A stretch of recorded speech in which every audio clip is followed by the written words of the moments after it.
you mentioned that you wanted to, or you might have done things differently if you went back a second time in terms of maybe writing or comedy. Yep. If you were to go back to school right now, what specifically do you think you may have done differently, whether it's different classes or maybe major or extracurriculars? Well, what are the type of things that you would have been involved in if you went back right now? Yeah, I mean, that's a good question. I think like it's always hard to say like, I mean, it took me to where I am today, which I'm happy where I am today. So it's hard to be like, I would have changed things, but I feel like I was always had like interest in doing creative stuff and like I made videos in high school and writing, and like, I never really did that in college. So like I would have joined the improv team, which like isn't something you do when you're in a fraternity necessarily. Or I would have like made my own videos. Like you've seen people like Jimmy Tatro blow up when they're in college for like making their own videos. Like why didn't I do that? Like I would have been farther along than I am now. But I think at the end of the day, it's like, there's only so many hours in the day. I think I played rugby and I was the president and the captain of that. And like, I put a lot of my energy into that outside of drinking a lot of beers and taking classes. Or at the same time. You can do both at the same time. You can multitask. And I ended up playing rugby for 2 years after college too. So like, I'm very happy I did that. Yeah. In like a men's league. And then I actually got back surgery, so I can't really play anymore. But shit, I'm sorry. Yeah, you should be. Yeah. I mean, it's my fault. I was on the other team. It's hard to not point fingers. Yeah, exactly. I was the guy. Yeah. I can't believe I walked This is the first time we've seen each other since I paralyzed you 2 years ago. Kind of coming to terms with that. Yeah, we're gonna wrestle with that on the podcast. Yeah, this is gonna be a main sort of theme of the podcast. But yeah, I definitely feel the desire to have started earlier. Yeah, I think about that a lot with podcasting, especially during the pandemic when I'm spending a lot of time by myself, just like in my apartment, thinking about life like you inevitably do. I'm like, fuck, if I started podcasting in 2013, I'd be Joe Rogan right now. Yeah, I mean, I would have signed a $100 million contract. I have no doubt that that's the truth. But I'm like, I don't really think about it in terms of money when I look back. I think about it in terms of like getting in the reps. I'm like, I would have been 4 years ahead of where I am now in terms of podcast 100%. Reps.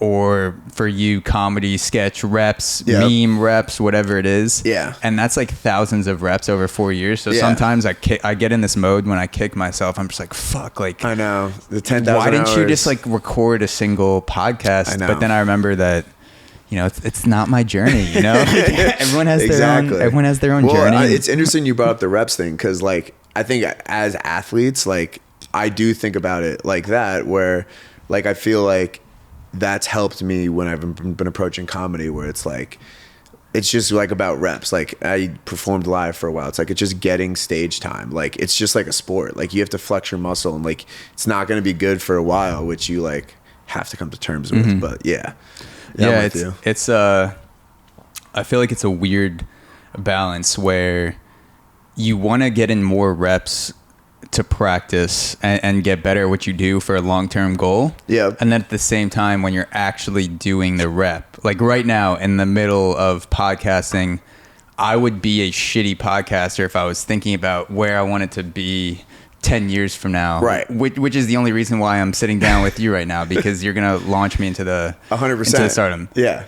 But it's like a fine line between seeing yourself where you are down the line in the future and desiring that future outcome, and then shutting off that part of your brain and being like, all right, my only job right now is to make this video good, to make this funny. And I feel like it's a constant thing when I'm making content, whatever it is, where I get better and better at turning off that part of my brain, but it's never gonna completely go away. Yeah, that makes sense. And I think like when it comes to like writing or stuff that I like, more artistic things, I forget who said it. Maybe it's like Ira Glass.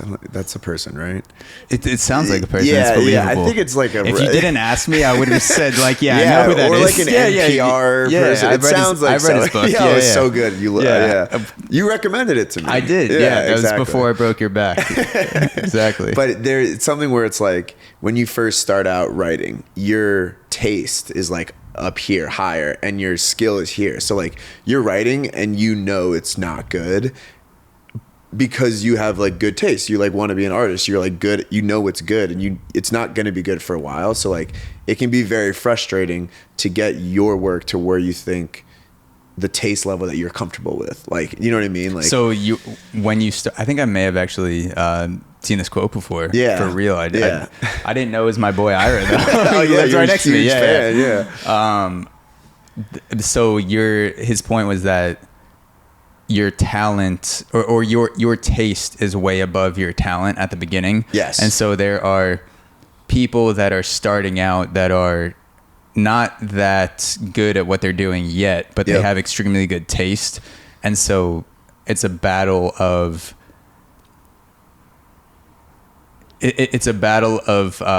like having good taste and seeing like all those things that you listen to or you watch and knowing like this is really good, and then going through your own shit and editing your own shit and being like, this is awful. Especially at the beginning. You but know, then it it'll eventually get gets better. closer. Yeah. So it's like you have to wrestle with that as at any stage as a creator. And some people that's don't. a good quote. And then they just become movie critics. So you performed live. You said you did some live stuff. What capacity was that? So this was pre-pandemic for about a year. I had this sketch comedy team called Lemon Hands Comedy, and like we met through. I think. I remember you posted some stuff on YouTube. Yeah.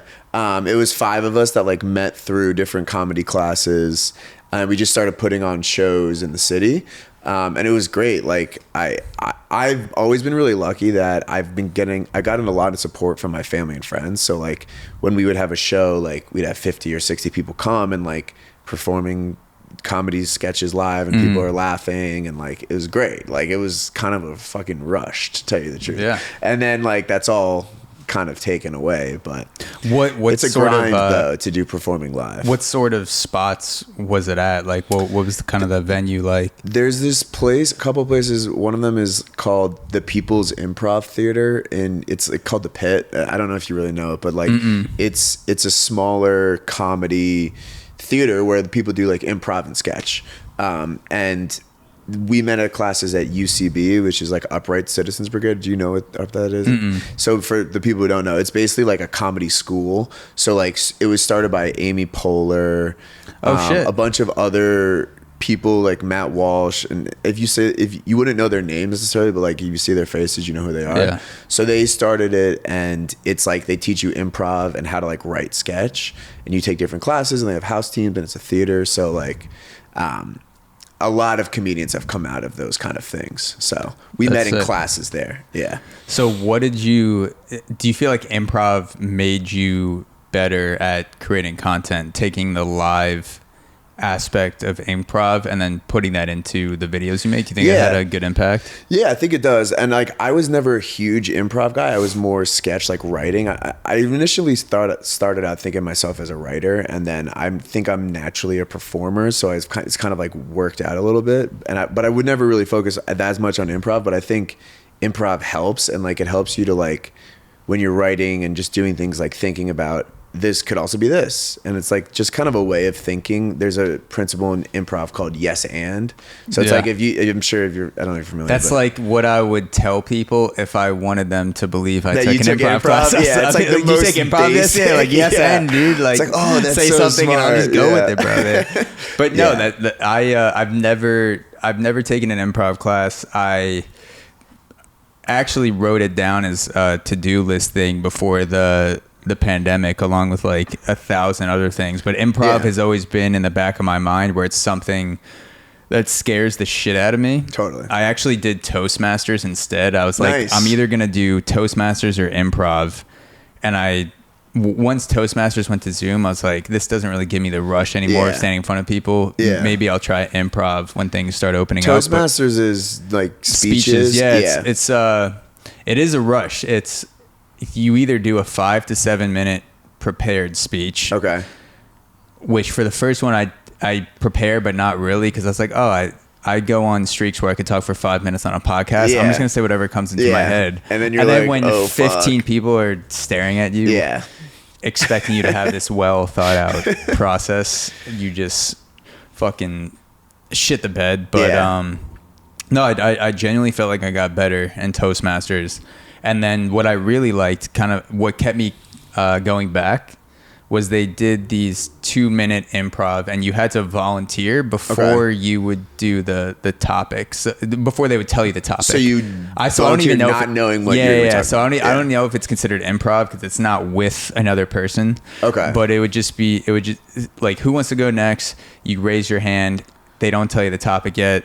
Someone's assigned in the group who's not going to put a bunch of topics in a hat, and it's just like you're ending your commencement speech at NYU 2021. Like, what are the last 2 minutes you're gonna leave off? Yeah, that's kind of cool. And they start the timer right away, so it's like you could either sit there and not say shit for 2 minutes, like, or gather, just like let vomit come out of your mouth. Like that Michael Scott thing where he's like, I just start a sentence, I like don't know where it's going. Exactly. And I feel like, as someone who hasn't done improv, from what I hear about it, it's really good for going with your gut and silencing that voice in your head a little bit that tells you, like, this is the worst thing ever. What are you saying? Go sit down. Just like kill yourself. Yeah, exactly. Yeah, that voice is definitely loud in my head sometimes. But yes. Yeah.